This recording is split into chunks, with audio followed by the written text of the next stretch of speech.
কারণ আমি যেই লেভেলের ল্যাথখোরার যা ভুলে যাই, পরবর্তীতে দেখা গেলো অন্যদিন এলাম ভুলে গেলাম।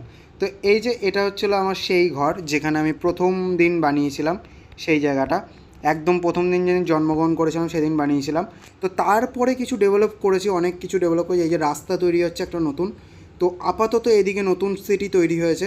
তো দেখতে পাচ্ছ এই সিটিটা নতুন তৈরি হয়েছে। তো আমি একটু ওইদিকে চলে যাই, ওদিক দিয়ে ঢুকে আসবো, তাহলে তোমাদের দেখাতে সুবিধা হবে, কারণ তোমরা তাহলে বুঝতে পারবা সিটির ব্যাপারটা। এটা হচ্ছে রেল স্টেশন, যেটা দেখালাম। এই যে রেল স্টেশন ওপরে লেখা রয়েছে। এটা হচ্ছে টাউন হল, যেটা আর ওই এর টাউন হলের পেছনেই আমার বাড়ি। আর এই হচ্ছে হলো নিউ সিটির এন্ট্রান্স, যেটা হচ্ছে একদম রেলের অপোজিটে। একদম এখান দিয়ে নতুন করে ডিজাইন করা হয়েছে, আগের রেলের যে ডিজাইনটা ভেঙে দেওয়া হয়েছে এবং এদিকে নতুন করে ডিজাইন করা হয়েছে। এদিকে এই ডিজাইনগুলো করে নেওয়া হয়েছে, একটা পুকুর টাইপের করে নেওয়া হয়েছে, ছোট্ট পাউন্ড টাইপের। আর এদিকে করা হয়েছে